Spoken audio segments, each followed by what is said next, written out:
Hey guys, in this video, I will show you how to delete all shared posts on Facebook in one click. Alright, so let's begin with the video.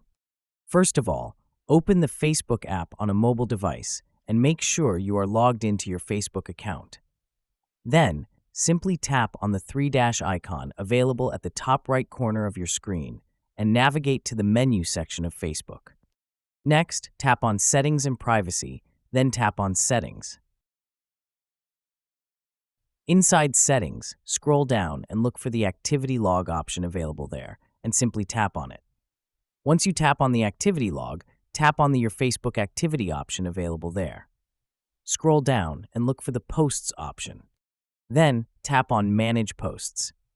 Here you will see all of your posts.